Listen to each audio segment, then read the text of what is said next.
Irmãos e irmãs em Cristo, tudo bem com vocês? Olha só que alegria, que emoção! Chegamos à última parte desta longa e intensa jornada, Pergaminhos da Fé, a História da Igreja. Vocês têm noção do que nós estamos alcançando aqui, meus amigos e minhas amigas? Nós estamos trabalhando essa história, trabalhando todas essas informações desde os tempos de Adão e Eva até os dias atuais. Então, para mim, imagino que para você também seja um motivo de muita alegria. Eu estou muito satisfeito em poder, neste momento, compartilhar com cada um de vocês o que é a nossa história, né? A história da Igreja Católica, em muitos casos, eu já falei isso várias vezes, ela se mescla com a história da humanidade e é a nossa história, como cristãos católicos. Chegamos nessa última parte que vai falar sobre o século XXI, né? O mundo digital e a cruz de Cristo.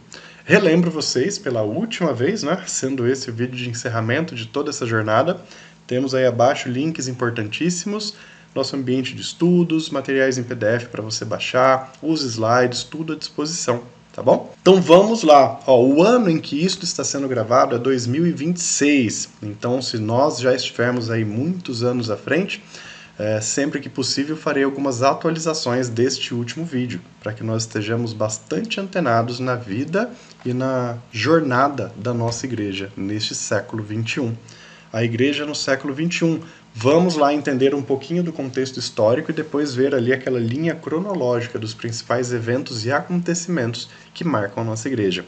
Então, como sabemos, né, estamos neste momento com o Papa Leão XIV, no quarto papado deste século, né? Tivemos ali no início deste século, né, em 2005, a partir do falecimento do Papa João Paulo II, depois o Papa Bento XVI, que renunciou, né, ficou Papa Emérito por muitos anos, também já falecido, e tivemos recentemente o falecimento do Papa Francisco, né, sendo empossado como novo líder da Santa Igreja, o Papa Leão XIV, o americano, o primeiro Papa americano da história.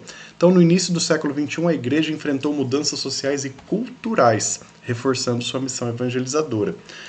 Com o Papa João Paulo II, destacou-se a nova evangelização. E eu comentava isso com vocês no final do vídeo anterior, né? Que eu sou de uma geração, a minha juventude viveu um período de grandes graças do Papa João Paulo II. Então, foi um período realmente de uma nova e fortíssima evangelização. O Papa João Paulo II acabou explodindo fé e alegria católica por todo o mundo. Bento XVI enfatizou a relação entre fé e razão. Bento XVI, o Joseph Ratzinger, né, um papa alemão, para quem não o conheceu, para quem não o conhece, e mesmo conhecendo, saibam, é um papa que tinha uma base tomista e agostiniana. Então era um papa extremamente inteligente, ele tinha um conhecimento teológico impressionante, inclusive não acho nada difícil que num futuro ele possa até ser, olha o que eu estou falando aqui, quem sabe uma previsão, que num futuro ele possa até ser elevado a 38º doutor da igreja, para vocês terem uma noção da grandiosidade dos escritos e dos avanços teológicos desse Papa. E esse Papa, como sabemos, ele não se sentiu preparado e ou confortável para chegar até o final da sua missão, então ele renunciou. E aí o Papa Francisco que assumiu após, né? Teve um conclave após a renúncia dele e o Papa Francisco assume. Então foi um Papa que renunciou. E os motivos de sua renúncia, né, que em resumo que ele nos apresentou, foi que a igreja precisava de alguém mais bem preparado do que ele para lidar com as coisas daquele momento. Dando pra gente uma grande lição de humildade, para vocês verem o nível de conhecimento teológico, eclesiástico e espiritual desse santo homem. O Papa Francisco promoveu uma igreja mais voltada aos pobres, à justiça social e ao cuidado com o meio ambiente. E o Papa Francisco nos deixou, e quem assumiu foi o Papa Leão XIV, ano de 2025, no ano passado. Uma nova fase, e como sabemos, ele vive uma era totalmente tecnológica, onde os avanços da IA, ao passo em que avançam de maneira extrema e muito rápida, também ameaçam muitas coisas da nossa vida espiritual, da nossa vida cotidiana, por acabar proporcionando inversões de valores, né? Então nós temos hoje uma sociedade que ela está se acomodando na inteligência artificial e talvez a inteligência humana esteja ficando de lado. E com a inteligência humana ficando de lado, nossos corações e almas talvez não estejam sendo alimentados de uma maneira positiva, de uma maneira realmente inspirada pelo Espírito Santo. Então são esses grandes desafios que o papado atual vive. Vamos entender um pouquinho da nossa linha do tempo. Então, terminamos o vídeo anterior falando, do ano 2000, o grande jubileu do ano santo. Revitalizou a religiosidade no mundo ao incentivar peregrinações, reconciliação e um renovado compromisso espiritual entre os fiéis. Então, o jubileu do ano 2000 ele foi muito importante. Ele foi o jubileu do ecumenismo, foi o jubileu da alegria. E eu falo isso porque na época eu era um jovem fervoroso e participei de muitos acontecimentos, muitos movimentos desse jubileu. Eu participava de grupo de jovens católicos, salesiano, e nós estávamos ali numa missão de uma evangelização muito fervorosa. Foi um período muito bonito mesmo. 2001, o século mal começa e já tivemos ali, infelizmente, os atentados de 11 de setembro, os piores atentados da história da nossa humanidade, quando Osama Bin Laden, líder do então Talibã, consegue, dentro dos Estados Unidos, chocar avião contra prédios, derrubar as Torres Gêmeas e destruir parte do Pentágono. Então fizeram realmente um atentado muito destrutivo para a sociedade americana e para o mundo inteiro. Me lembro que no dia 11 de setembro eu estava numa aula de História no Colégio Salesiano em 2001 e o meu professor de História, Tadeu, chegou na sala dando a notícia. Olha, não sei se vocês estão sabendo, mas acabou de chegar informações de que o maior atentado da história acaba de acontecer. Então foi um período realmente bastante conflituoso no mundo. 2001 também, aprovação pontifícia dos arautos do Evangelho no Brasil. E a gente traz isso aqui como um dos marcos muito importantes da história da igreja. Por quê? Porque foi a primeira associação pontifícia do século XXI no mundo, não apenas no Brasil, e brasileira. Eu e minha família temos a graça de morar muito próximo de onde eles estão aqui como sede, que fica na zona norte de São Paulo, em Caieiras. Próximo daqui da minha casa, na região de Cotia, Granja Viana, eles têm uma igreja maravilhosa, que é a Contemplação Marial, a Basílica Nossa Senhora do Rosário, muito linda. E é de fato uma organização religiosa católica maravilhosa. 2005, a morte de São João Paulo II e a eleição do Papa Bento XVI. São João Paulo II uniu nações, promoveu a paz e foi decisivo na queda do comunismo na Europa. Inclusive, foi o Papa que conseguiu ali intermediar a paz e a derrubada do Muro de Berlim. Quando ali no final da Guerra Fria, com a graça do Senhor, a paz pôde reinar naquele ambiente. Fundação dos Missionários do Evangelho da Vida nos Estados Unidos, também uma instituição muito conhecida que se espalhou por todo o mundo. 2006, construção e inauguração da Basílica Nossa Senhora do Rosário em Caieiras, talvez a maior e mais conhecida basílica dos arautos do Evangelho no Brasil e no mundo. Ela foi um marco na arquitetura brasileira por trazer muitos elementos daquelas catedrais antigas do período medieval. Então são construções maravilhosas. Eu já tive a oportunidade de ir várias vezes lá, acompanhar as celebrações, participar de encontros, e realmente é uma basílica fantástica. Além da basílica, eles têm também vários outros centros de convivência. Tem um centro marial espetacular dedicado exclusivamente a Nossa Senhora. Muito bonito também. 2007, Conferência de Aparecida. Foi um grande encontro chamado de CELAM, que marcou a história da igreja brasileira, quando bispos, padres, leigos, pessoas do Brasil e de várias partes do mundo estiveram ali juntos e reunidos para fazer a messe do Senhor se engrandecer cada vez mais. 2013, fundação da comunidade católica Pantocrator. Para quem não conhece a comunidade católica Pantocrator, ela nasce ali em Campinas, aqui no estado de São Paulo, e tem uma importância muito especial, muito importante para a Santa Igreja. Pantocrator, para quem não sabe, significa o Deus Todo-Poderoso. Então, Fundação Comunidade Católica do Deus Todo-Poderoso, Pantocrator. 2013, renúncia de Bento XVI e eleição do Papa Francisco.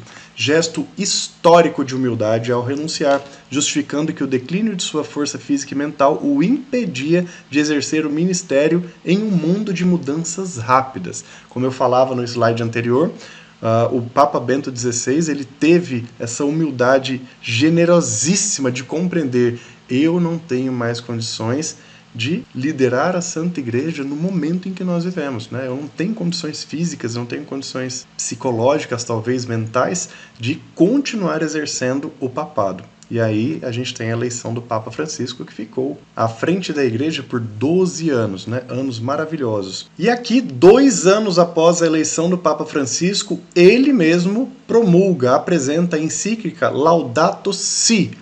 Se alguém não conhece essa encíclica, esse documento papal, é muito importante. É uma manifestação que o Papa Francisco faz criticando talvez os avanços do mundo moderno, no sentido do consumismo exagerado, do afastamento de Deus, das crises globais, de conflitos, de movimentos que cada vez mais esvaziam os valores das pessoas e das famílias.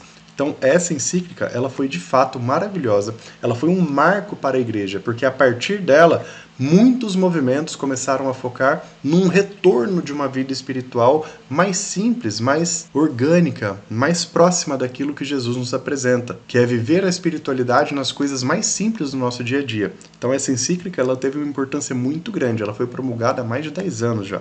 Sínodo da Amazônia, em 2019, lembra que eu falava, né? Vídeos lá para trás, a diferença entre sínodos e concílios. Concílios são ecumênicos, ou seja, a igreja inteira de todas as partes do mundo se reúne para grandes transformações. E um sínodo é quando isso acontece, mas numa esfera regional, para ali debater sobre as temáticas que envolvem aquele ambiente, que possam impactar na vida das pessoas.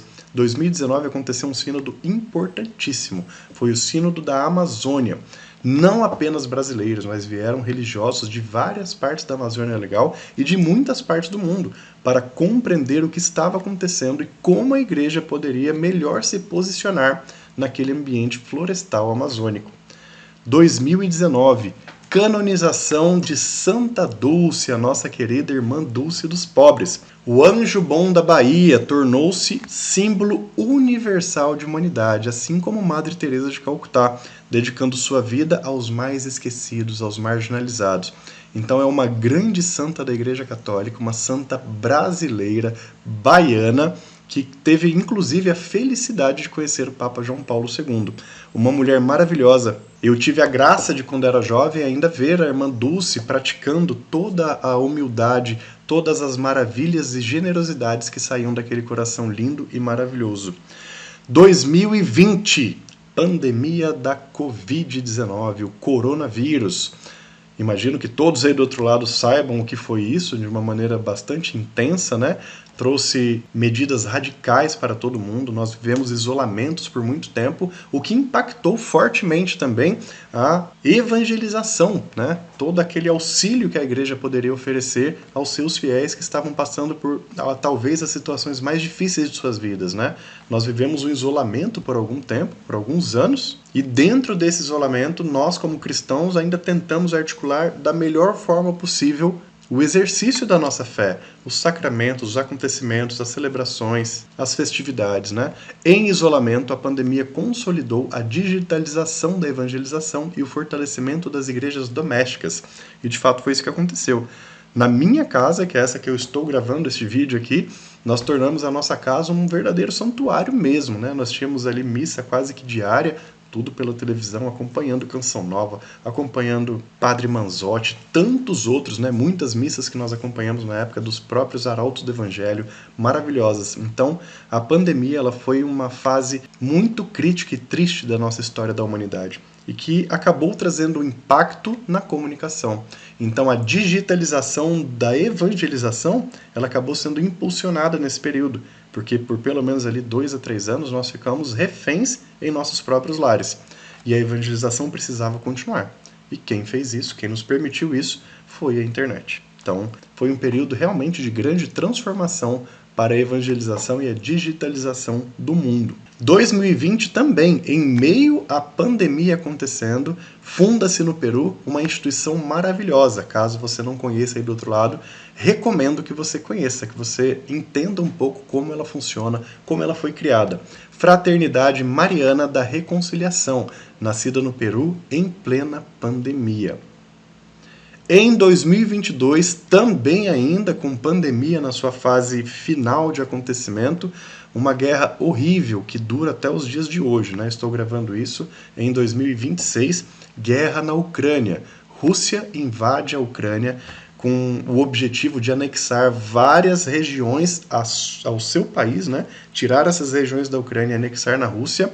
E é uma guerra que se alastra aí já, se espalha por 4 anos seguidos. Milhares e milhares de mortes, grandes bombardeios, destruição de cidades inteiras e uma enorme migração de ucranianos que foram buscar e tentar a vida em outros países da Europa e em alguns outros lugares do mundo. No próprio Brasil, país onde eu moro, muitos ucranianos chegaram aqui desde 2022 para recomeçar suas vidas longe da guerra. 2023, aqui um acontecimento muito importante que seja possivelmente desconhecido pela maioria dos senhores e senhoras. Phnom Penh é a capital do Camboja, e esse país, durante muitos anos, que tem um governo budista extremamente rígido com as religiões, e por muitos anos a Igreja Católica teve uma grande dificuldade para proporcionar evangelização naquele espaço. Em 2023, aí há 3 anos atrás, houve a grande reconstrução da Igreja de São José, que é uma igreja, eu até conheci essa região, é uma igreja que ela fica cercada por várias construções budistas em volta, e ela está ali no meio, como uma luz cristã no meio de todo aquele povo. Então, é um acontecimento que eu trago aqui pela importância que ele tem naquela região. 2023 também, temos aqui um sínodo, né, proporcionado, apresentado pelo nosso Papa Francisco, né, nosso Papa no papado anterior ao que nós estamos vendo hoje, que foi chamado de Sínodo sobre a Sinodalidade. Essa palavra vem do grego caminhar juntos, né, sinodalidade. Então foi um processo global que o Papa Francisco foi desenvolvendo para que todas as igrejas católicas do mundo inteiro se unissem na fé, estivessem cada vez mais próximas, para que juntas elas estivessem cada vez mais coesas na evangelização e mais protegidas desses avanços e das tentativas externas do inimigo. Foi chamado de Sínodo sobre a Sinodalidade. Muitos acontecimentos, muitas palestras, muitos eventos, conferências aconteceram por todo o mundo, inclusive no Brasil, onde o Papa incentivava a todos caminharmos juntos. Mesmo aqueles não católicos, se puderem se juntar a nós na transformação do mundo, o Sínodo da Sinodalidade, ele previa e ele impulsionou tudo isso. Foi realmente um movimento maravilhoso. 2025, já agora recente, ano passado, a eleição do Papa Leão XIV, primeiro Papa americano da história. 2025 também, um evento, um acontecimento maravilhoso, que eu particularmente estava bastante ansioso por ele. A canonização do santo São Carlo Acutis, o santo digital, o santo do mundo virtual. Chamado de cyberapóstolo da Eucaristia, demonstrou com sua vida breve e luminosa que a santidade é possível no século XXI. Então tá aqui, ó, esse grande santo, esse grande jovem que pôde compartilhar com seus conhecimentos de informática os milagres eucarísticos por todo mundo. Então ele dedicou a sua vida à Santa Eucaristia, propagar os milagres da Santa Eucaristia em cada cantinho desse mundo. E ele foi canonizado em 2025, e um dos milagres que fizeram parte do seu processo de canonização aconteceu aqui, no nosso querido e amado Brasil. Então o corpo dele está depositado, está apresentado aos fiéis em Assis, na Itália. E 2026 nós estamos vivendo, né, neste momento inclusive que gravo, grandes conflitos no Oriente Médio, né? Uma tensão ali naquele local, Irã, Estados Unidos, Israel, que tem tendências de se transformar em um grande conflito mundial. Esperamos que não, mas coloco aqui como o último acontecimento presente no momento em que eu gravo este vídeo. Então é o último acontecimento desta nossa parte 20 do Pergaminho da Fé, a história da igreja, para vocês verem como nós estamos chegando exatamente nos dias de hoje mesmo. Então, ó, essa apresentação cronológica desde o Jubileu 2000 até 2026 mostra os principais e grandes acontecimentos que envolvem de alguma forma a Igreja Católica no nosso mundo. Vamos entender agora um pouco dessa estrutura da realidade católica neste século XXI. Papado e governo da Igreja. Como sabemos, né, estamos no 4º pontificado do século. Então começamos com o Papa João Paulo II até 2005, Papa Bento XVI até 2013, Papa Francisco até 2025, ano passado, e atualmente o Papa Leão XIV, o primeiro americano. todos eles vivendo seus grandes desafios e apresentando para nós, como líder católico, as maravilhas que Deus nos oferece em nossa caminhada. Ensino, doutrina e orientações pastorais. Então, tem sido um período de encíclicas muito importantes. Aqui eu trago as principais delas. Para quem não sabe, as encíclicas são cartas papais, né? São manifestos que o Papa apresenta para direcionar a ideia, a visão da Igreja, a visão da Cátedra de Pedro sobre tudo aquilo que está acontecendo no mundo. Então são documentos muito importantes para que nós possamos conhecer como católicos. Também tem sido um século de grandes sínodos, né? Que são esses encontros regionais para que a Igreja possa melhor evangelizar, melhor expressar a fé em cada um dos ambientes do nosso mundo.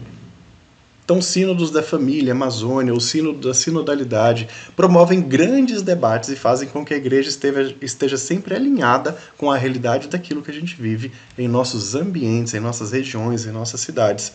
Catequese e documentos normativos. Houve nesse período também, século XXI, algumas atualizações do nosso catecismo, orientações pastorais sobre família, jovens e vida. Não foram modificações, foram atualizações. O catecismo que nós temos atualmente é o catecismo proferido, né, apresentado por João Paulo II em 92, e constantemente ele passa por algumas atualizações, por algumas revisões, para que a Igreja esteja sempre alinhada aos acontecimentos e ao ambiente do mundo em cada momento de sua história. Enfoque no acolhimento pastoral, crescimento de temas como integração de famílias, diálogo com culturas modernas, atenção a migrantes e pobres, né? O mundo tem vivido realmente movimentos muito drásticos, né, que exigem muito apoio social, e a Igreja tem dado um enfoque muito grande nas pastorais de acolhimento por todo o mundo. Item 3. Desafios sociais, culturais e éticos que a nossa Igreja passa neste momento. Uma grande secularização e perda de fiéis em algumas regiões do mundo, especialmente na região da Europa, né? No continente europeu. Relembrando o que é secularização. Secularização é quando cada vez mais a sociedade vai se afastando do que é sagrado para viver o que não é sagrado, para viver o que é apenas mundano, o que é apenas temporal. Então isso é secularização. E a gente vive um período em que muitas regiões do mundo elas estão partindo para uma secularização cada vez mais intensa. E isso é um motivo realmente de grande preocupação, não apenas para a Igreja, mas para a humanidade em si, né? Se nós tivermos uma humanidade cada vez menos voltada ao sagrado, voltada às orientações do nosso Senhor Jesus Cristo, nós estaremos muito próximo de grandes rupturas e conflitos. Crises internas e credibilidade. Muitos casos de abusos, de problemas abalaram a nossa Igreja nesse século XXI. Eu sempre falava em vídeos anteriores, especialmente ali até as partes 15 e 16. A Igreja é santa e não erra, os homens sim. Então, infelizmente, em todas as instituições, ainda mais instituições grandes do porte da Igreja Católica, que é a maior instituição do mundo, sempre, infelizmente, haverão pessoas sem escrúpulos, sem dignidade, pessoas que promovem e causam mal por onde passam, infelizmente. E isso nós, sim, já vivemos dentro da nossa Santa Igreja. Imaginem que somos bilhões de pessoas, né? A Igreja Católica tem mais de 1 bilhão de fiéis. Então, dentro desse grande corpo eclesial, dentro desse grande corpo espiritual, certamente há pessoas desviadas, há pessoas que buscam o mal e acabam o praticando em suas vidas. Debates morais contemporâneos, bioética, sexualidade, tecnologia, IA, questões sociais exigem e exigiram, né, e continuam exigindo orientações pastorais cada vez mais atualizadas, né? Vivemos um mundo em que a cada semana nós temos grandes transformações acontecendo. E muitas vezes os fiéis buscam ali seus orientadores, seus grandes pastores, seus bispos, padres, e falam, olha, diante disso, que rumo a gente segue, né?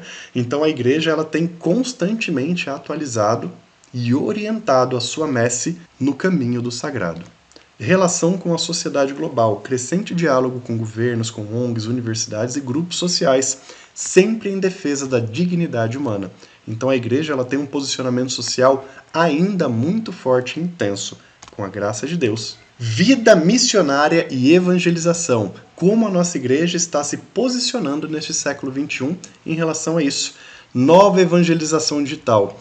Como sabemos, né, e você que está aí do outro lado está vivendo isso na prática aqui comigo, né, estamos evangelizando digitalmente, sim. Por quê? Porque a igreja precisa estar onde o povo está.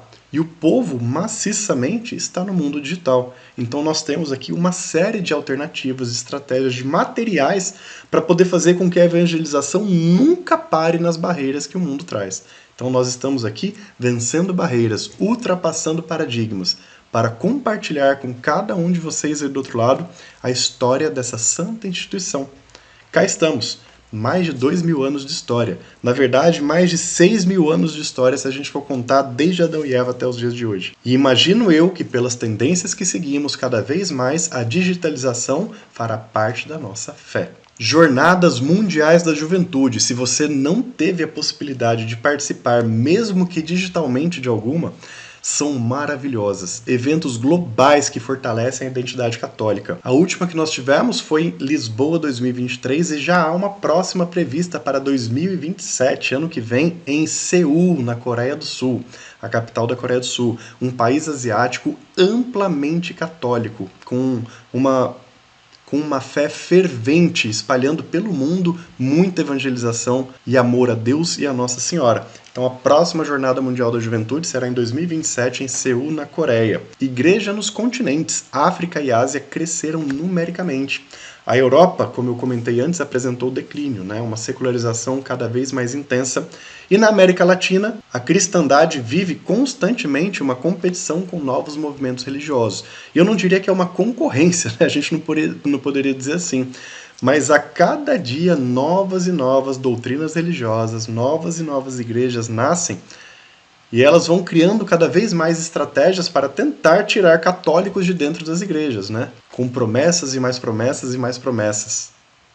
Cada uma seguindo uma linha de pensamento diferente, e dessa forma muitas igrejas acabam se esvaziando enquanto outras estão cheias. Como eu comento com vocês, né, já comentei alguns slides para trás, eu vivo numa região, eu vivo num país, eu vivo aqui na grande São Paulo, as igrejas estão lotadas cada vez mais. Eu fiquei impressionado, alguns meses atrás eu estava participando de uma celebração simples, num dia de semana, numa igreja próxima à minha casa, e tinha uma fila com mais de 40 pessoas para se confessar. Era uma terça-feira à noite, eu fui assistir missa. Então vocês imaginam que o catolicismo ele está, sim, fortalecido, as pessoas estão com a graça do Senhor envolvidas com a sua fé, e por mais que em muitos lugares do mundo a fé possa estar desanimando, em outras partes Jesus está avivando corações, hoje cada vez mais. Missões humanitárias, atuação da igreja em crises migratórias, guerras, pobreza extrema e defesa da ecologia integral. Sim, essas missões humanitárias, elas têm uma presença católica maciça,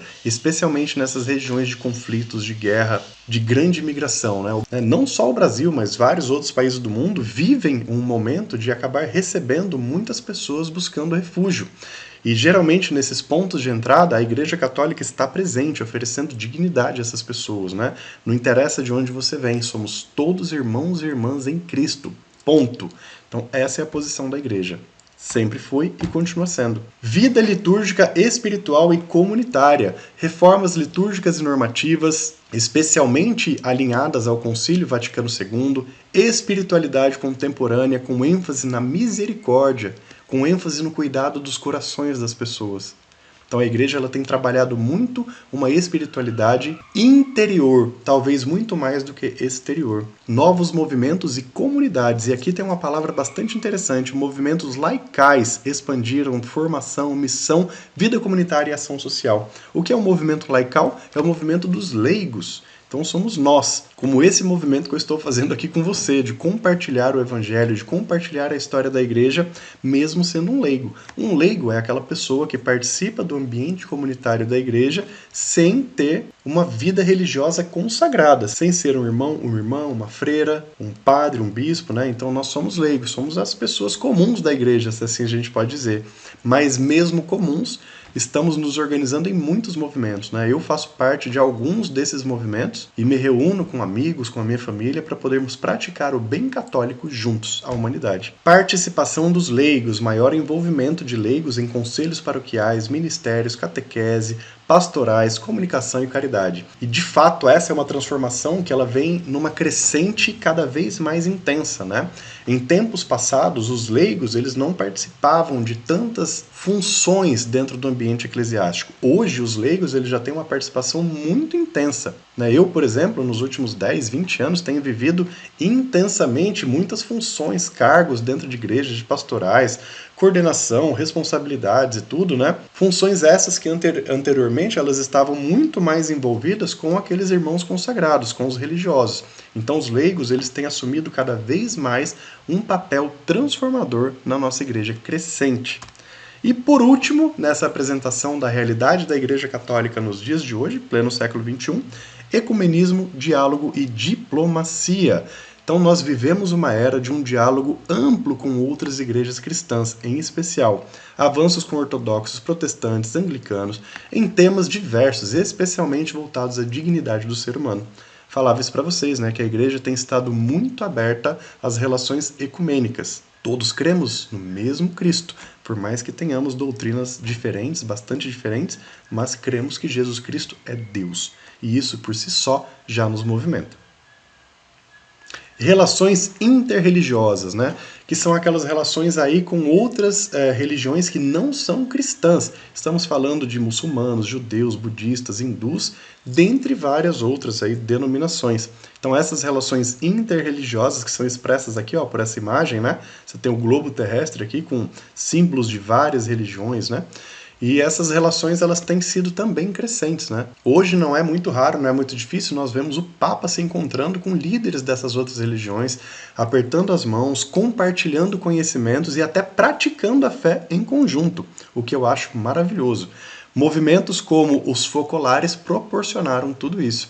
Eu, particularmente, Maurício, participo de uma organização da ONU chamada URI, né? Que é o United Religions Institute, que é uma associação é uma organização dentro das Nações Unidas que tem como objetivo promover a paz e a harmonia entre religiões de todo o mundo.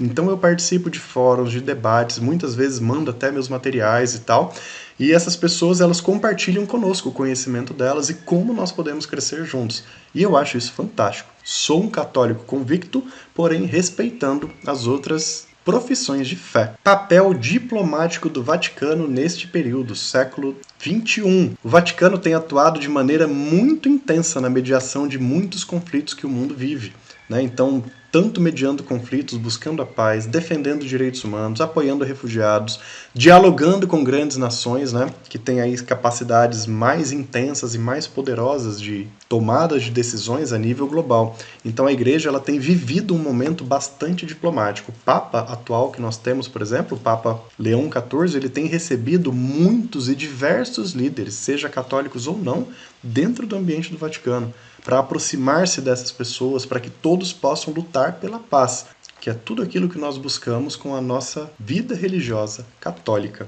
Bom, avançamos agora para uma parte muito especial. Eu demorei um tempo para conseguir estruturar esses dois slides, né? Essa tabela que está dividida aqui em duas partes.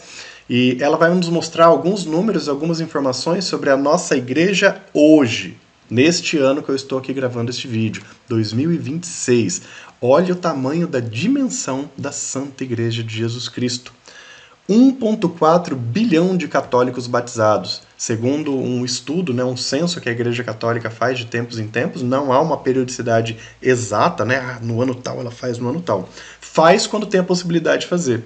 Então, em 2023, fomos contabilizados em 1,4 bilhão de católicos. É um número muito expressivo, que representa cerca de 17 a 18% da população do mundo inteiro, católicos. Imagina os demais que são cristãos, né? Mas aqui nós estamos falando apenas de católicos. Uma informação que talvez poucos saibam, a nossa estrutura canônica, a Igreja Católica Apostólica Romana, ela é uma reunião de 24 igrejas autônomas distintas. Você sabia disso?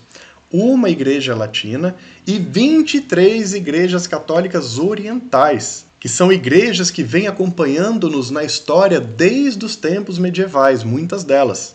E algumas ainda lá do tempo da igreja primitiva. Sim, nós temos aqui 23 igrejas orientais, uma igreja latina, e todas elas se submetem ao Papa como grande líder espiritual. Então recomendo até que, se você quiser fazer uma pesquisa sobre elas, você vai ver Igreja da Armênia, Igreja da Ucrânia, Igreja Copta do Egito, são várias igrejas católicas com ritos e alguns cânons particulares, porém dentro da estrutura católica apostólica romana.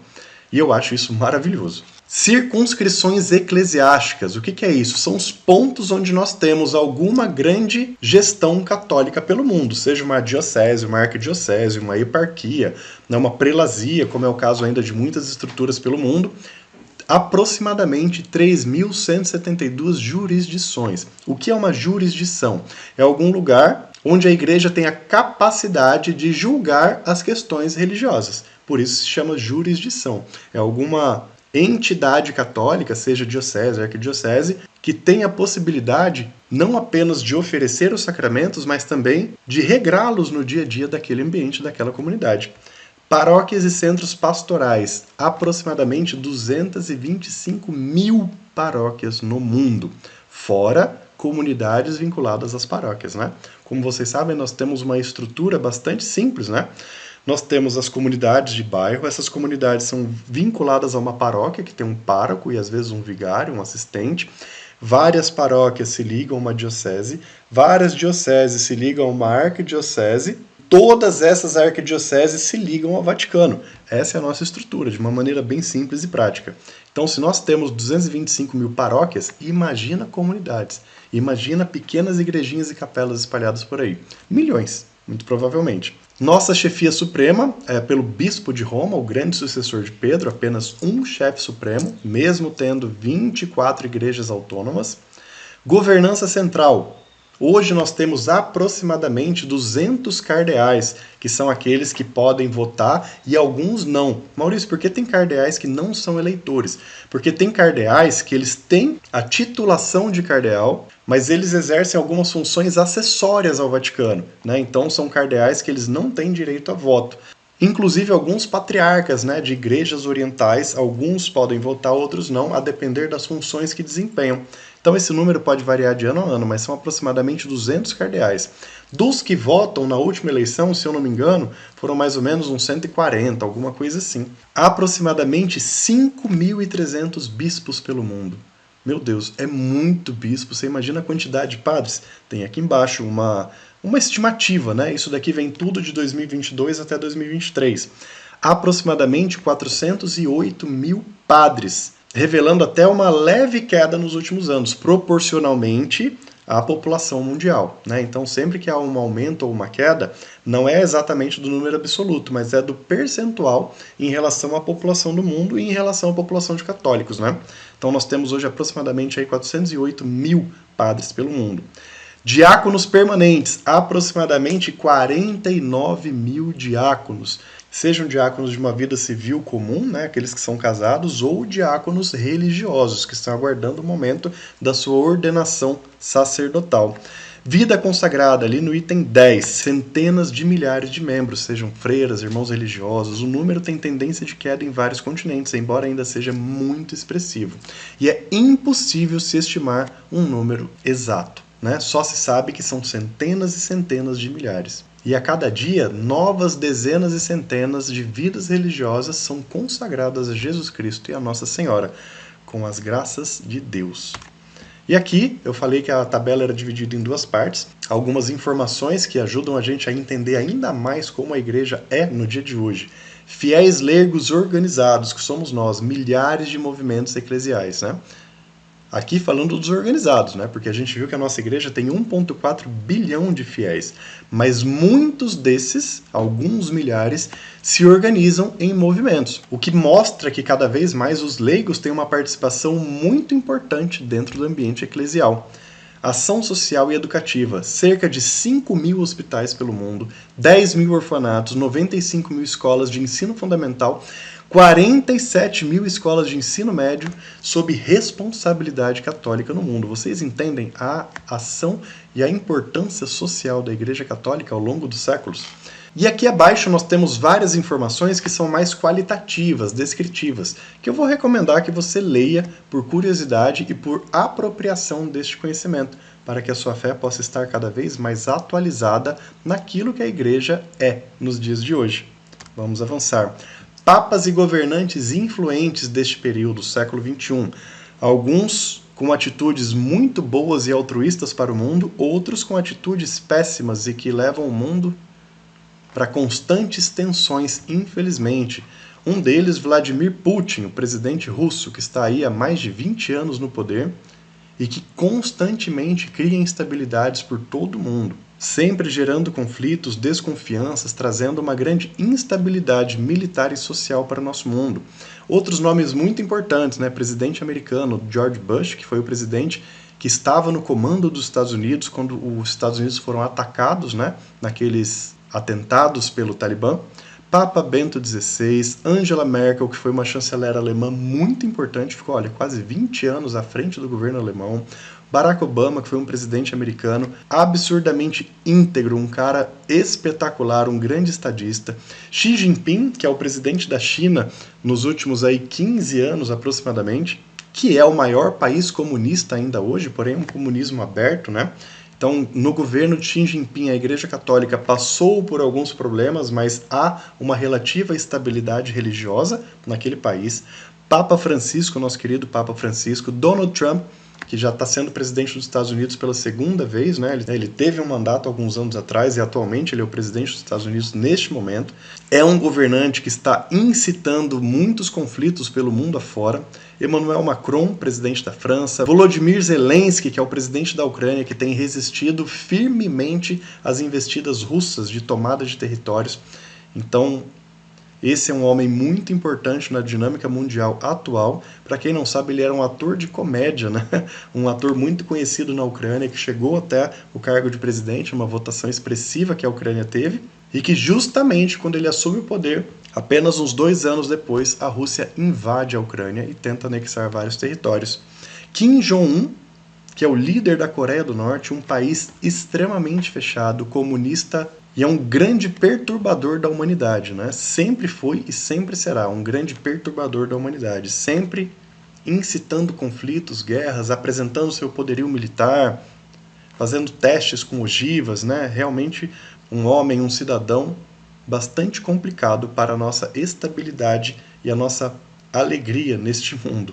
Nicolás Maduro, presidente da Venezuela, que neste momento nem é mais presidente, né? Então eu farei aqui uma atualização desse material já, né? O presidente foi deposto por uma invasão militar americana, Nicolás Maduro, e hoje a Venezuela tem tentado se abrir um pouco mais ao mundo, né? Era um país realmente muito fechado, na mão de um ditador complicadíssimo, que era o Nicolás Maduro, e que hoje a Venezuela vive aí uma transição para um governo mais aberto e mais próximo de outros países.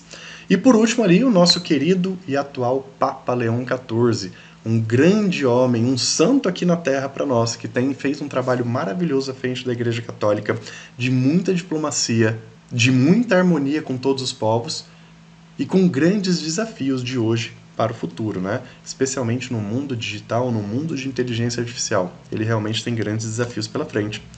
E aqui chegamos àquela tabela das heresias, né? Principais e grandes heresias do nosso momento. E nós vamos ver aí muitos daqueles movimentos que também já vimos no vídeo anterior, que foi a parte 19, quando falamos do século XX. Então as principais heresias do dia de hoje são aquelas heresias que vão afastando as famílias de Deus. Essas são as principais heresias que nós vivemos em pleno século XXI. Diversas maneiras diferentes, diversas estratégias para que as pessoas virem as costas para Deus. Então as heresias de hoje não são mais questionamentos feitos à igreja. As heresias de hoje são afastamento do nosso Senhor Jesus Cristo. O que causa para nós uma grande tristeza, mas que ao mesmo tempo nos dá uma missão, né? Nós precisamos avivar cada vez mais essas pessoas, né? Todas as pessoas precisam conhecer e reconhecer o Evangelho de Jesus Cristo, pois ele é o nosso grande e único Deus. Relativismo moral e religioso, né, que é uma negação da existência da verdade objetiva, é um relativismo, né? Então, Cada pessoa acaba criando suas próprias verdades, sua própria moral. E hoje a gente vê uma juventude muito ligada ao relativismo, né? Eu sou dono de mim mesmo, não tem muitas regras, eu crio minhas próprias vertentes. E a gente sabe que isso leva para caminhos muito obscuros em geral. Secularismo radical, já falamos dele no vídeo anterior. O neognosticismo e um espiritualismo sem Cristo, né? Proliferação de movimentos esotéricos e espiritualidades individualistas, onde a pessoa se torna a própria deusa de sua vida. E isso é uma coisa que a gente tem visto muito, inclusive aqui nas regiões onde eu trabalho, onde eu prego a fé em Jesus Cristo, onde eu evangelizo, é muito comum nós nos depararmos com esse tipo de atitude, especialmente dos jovens. Ideologias de gênero, né, corrente que nega a complementariedade natural entre homem e mulher, reinterpretando a identidade humana à margem da criação. É um tema muito conflituoso, eu não vou entrar aqui em detalhes, né, em grandes apresentações. E a Igreja Católica tem constantemente manifestado seu posicionamento diante dessa situação. Cristianismo superficial, ou como chamamos hoje, né, cristianismo líquido, a redução da fé a um sentimento ou uma experiência emocional. Isso tem acontecido muito também. E o que proporciona essa superficialidade?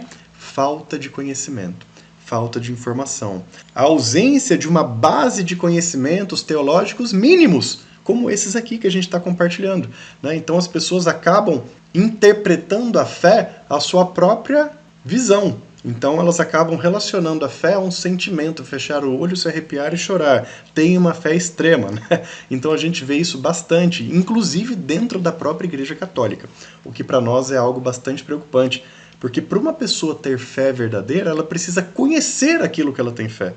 Mesmo que seja de uma maneira mais simples, mais objetiva. Mas é muito difícil nós termos uma fé verdadeira se nós não buscamos conhecimento daquilo que sentimos. Algumas crenças de que a tecnologia um dia pode superar as iterações humanas, ecologismo extremo, né, ou ecopanteísmo, né, quando a natureza se torna um objeto de culto, superando o próprio Criador, né? A criatura passa a ter uma importância maior do que o Criador. Então nós temos alguns exemplos de ecologismo extremo que vivemos hoje, né? Você já deve ter visto por aí vídeos de pessoas que se auto-identificam como um animal, como uma cobra. Né? Não vou nem entrar em muitos detalhes, né? Você ir do outro lado que gere a sua própria interpretação sobre isso. E outros que você tem aqui para poder perceber, estudar e mergulhar um pouco nessas informações que eu trago, né? Mas essas são as principais heresias que vivemos neste momento. Um grande afastamento de Deus, as pessoas cada vez mais olhando para si e não para o próximo. As pessoas cada vez mais reduzindo as suas próprias experiências de vida como as experiências que Deus nos oferece. E não são. Deus nos oferece a oportunidade de compartilharmos a vida com nossos irmãos. Deus nos oferece a possibilidade de exercermos a nossa fé, seguindo ritualística, seguindo toda uma orientação divina, para que nós um dia alcancemos o reino dos céus. E a gente não tem como fechar os olhos para isso. Infelizmente hoje, até dentro da igreja, muitas pessoas fecham os olhos para isso. Avançando, vivemos ainda um ambiente de muitas perseguições. Olha aqui quantas eu apresento para vocês. Então, temos aqui perseguições religiosas na China, lá no início dos anos 2000, né? Eu falava para vocês agora há pouco que a China tem sido um pouco mais tranquila com a religiosidade católica. Porém, em muitas circunstâncias ainda há um temor, ainda há uma certa inquietação, até uma certa perseguição. Por mais que tenha melhorado muito a convivência, né, do governo, dos líderes chineses com outras religiões, em especial o catolicismo. Guerras e perseguições no Oriente Médio, ataques a cristãos na Índia, né, foi alguns acontecimentos muito impactantes lá, entre 2008 e 2010. A Primavera Árabe, né, que acabou culminando no extremismo islâmico, né, que foi um período em que parte desses islâmicos, dos nossos irmãos muçulmanos, acabaram chegando a um radicalismo exacerbado e militar, né, integrando aqui essas grandes perseguições que o Estado Islâmico fez e continua fazendo a todos aqueles que não creem no islamismo. Então há uma perseguição, eles defendem a jihad, né, que é uma guerra santa, e essa jihad acaba incitando muitos grupos muçulmanos, não é a maioria, claro que não é a maioria, estamos falando de uma minoria dos islâmicos, obviamente, mas essa minoria consegue causar um estrago gigantesco mundo afora. Foi essa minoria islâmica que conseguiu tirar a vida de mais de 5 mil americanos num único dia, nos atentados de 11 de setembro. crise na Nicarágua e repressão à igreja. A Nicarágua continua vivendo um momento muito conflituoso, onde o ditador local ele expulsa religiosos, fecha igrejas, causa ali um grande terror para as pessoas professarem a sua fé. E muitos outros, inclusive dentro do ambiente digital. Então nós vivemos ainda um ambiente, um período de grandes perseguições. Aqui no Brasil, nós acabamos não enxergando muito isso, porque nós temos um país essencialmente cristão. Não apenas com católicos, mas também com protestantes. Então aqui nós vivemos a cristandade de uma maneira muito intensa. Mas quando a gente se dirige a locais não cristãos, né, eu já tive a oportunidade de perambular por vários lugares do mundo, muitos deles não cristãos, a hostilidade é grande. Eu já vivi momentos de hostilidade extrema com relação à minha fé, que eu me reservo aqui o direito de nem comentar, porque é uma coisa bastante particular da minha vida, mas eu já estive em momentos onde eu fui hostilizado por ser cristão, em alguns ambientes do mundo por aí, infelizmente. Avancemos para santos e cristãos notáveis já deste nosso século, já do século XXI. Dom Helder Câmara, arcebispo de Olinda e Recife, foi um homem maravilhoso. Eu tive a oportunidade, inclusive na minha juventude, de ainda ouvir alguns ensinamentos dele. E ele tem um processo de beatificação em curso. Se Deus quiser, logo, logo será um beato de Deus, quem sabe um dia até canonizado. Aqui está ele, Dom Helder Câmara. Santa Dulce dos Pobres, já falamos dela, a querida irmã Dulce, né? Quando eu era pequenininho, ainda ouvia muito falar dela, a gente via ela pela televisão, era maravilhoso. O padre Gabriele Amorfi, não sei se alguém aí já ouviu falar dele, foi considerado, tem até um filme sobre a vida dele, vocês procurem aí, O Exorcista do Papa. Sacerdote e exorcista oficial do Vaticano, tornou-se referência no Ministério do Exorcismo. Um grande padre, muito possivelmente, logo logo veremos o nome dele aí como servo de Deus, como beato, quem sabe um dia como santo. Vários outros nomes muito importantes, e aí eu vou destacar, claro, aqui embaixo, São Carlo Acutis, esse grande santo do novo milênio. Este jovem que dedicou a sua vida a propagar os milagres eucarísticos por todo o mundo. Grandes passagens e histórias da sua vida, né? Mostrando que a juventude, independente das circunstâncias, pode ser uma juventude católica fervorosamente. Aqui nós temos uma jovem também, uma foto até engraçadinha. Ela é uma beata da igreja, para quem não sabe. Essa daqui é a Sandra Sabatini. Ela nasceu em 61, faleceu em 84. Jovem italiana leiga, membro da comunidade Papa João XXIII, viveu a santidade no cotidiano e no seu noivado. Ela foi beatificada em 2021 por ter uma vida totalmente ligada a Jesus Cristo. Uma vida simples, onde ela conseguiu expressar os ensinamentos de Jesus na sua rotina, espalhando a palavra de Deus por onde passava. Sandra Sabatini. Talvez vocês nunca tenham ouvido falar de alguns nomes ali, né? Interessante. Movimentos e ordens pelo mundo. Então nós vamos ver muito mais movimentos e associações do que ordens religiosas, né? E por que que isso acontece? Porque os movimentos, as associações, elas têm uma facilidade maior para sua aprovação pontifícia. Por isso que nos tempos de hoje, em pleno século XXI, nós temos muitas comunidades, muitos movimentos, muitas associações nascendo e se desenvolvendo em relação às ordens, né? No passado nós tínhamos muito mais a criação de ordens religiosas. Hoje, para se fundar uma ordem religiosa, se exige um processo canônico bastante extenso, em função de toda a importância que uma ordem religiosa representa. Então as associações e os movimentos, também passando por esse crivo do Vaticano, mas é um processo mais simplificado. Por isso que muitos desses grupos começam desse jeito, como associações pontifícias, comunidades de leigos, e assim vai. A primeira do século, a primeira do novo milênio, Arautos do Evangelho. A sede deles, Caieiras, e também aqui na cidade que eu moro, eles têm uma basílica maravilhosa, que eu tenho a grata possibilidade de frequentar semanalmente. E vários outros que vão nascendo aqui, ó, alguns conhecidos de nós, outros nem tanto. Falei alguns slides atrás, né, da comunidade lá de Campinas, Pantocrator, né, que é o Deus Todo-Poderoso. Fraternidade O Caminho, Aliança da Misericórdia, que também é muito conhecido. Vocês percebem que o Brasil e Estados Unidos, ó, Brasil e Estados Unidos, ao longo deste século XXI, talvez são os ambientes mais propícios, mais fervorosos, mais instigados, se destacam aí como os ambientes de maior fervor espiritual para essas comunidades, né? Percebemos, dá para perceber nitidamente isso aqui. Comunidade Totus Tuus, né? Tantas e tantas comunidades, temos aqui inclusive o brasão de algumas delas, para que você possa conhecer e se aprofundar. Tem alguma aí que você não conheça, que desperte a sua atenção? Pausa o vídeo, vai buscar, vai procurar informações sobre ela. Quem sabe você não esteja próximo de uma delas e possa até se integrar a alguma dessas missões de evangelização pelo mundo. Esse talvez seja o grande objetivo de Deus em sua vida. Igrejas e monastérios de destaque. Nós temos aqui grandes construções maravilhosas, muitas delas até com uma arquitetura mais moderna do que o que a gente via antigamente. Vamos começar com algumas. Mosteiro de Siloé, na Itália. Aqui em 2002, Santuário da Divina Misericórdia, erguido ali, lembra que eu falava para vocês da Divina Misericórdia em Cracóvia? São João Paulo II, Santa Faustina. Faustina recebe todas aquelas maravilhosas manifestações divinas e hoje é um grande santuário, com peregrinos do mundo inteiro indo lá professar a sua fé. Olha aqui, Basílica Nossa Senhora do Rosário, em Caieiras, a sede dos Arautos. Falava para vocês, uma igreja com um estilo gótico, mesmo em pleno século XXI. Esse é um lugar também que eu frequento constantemente, né? Uma basílica maravilhosa, lindos afrescos, pinturas maravilhosas. A evangelização acontece mesmo sem você entrar na igreja. É um espetáculo. Vários outros como esses, Igreja de Nossa Senhora do Líbano, no Monte Líbano.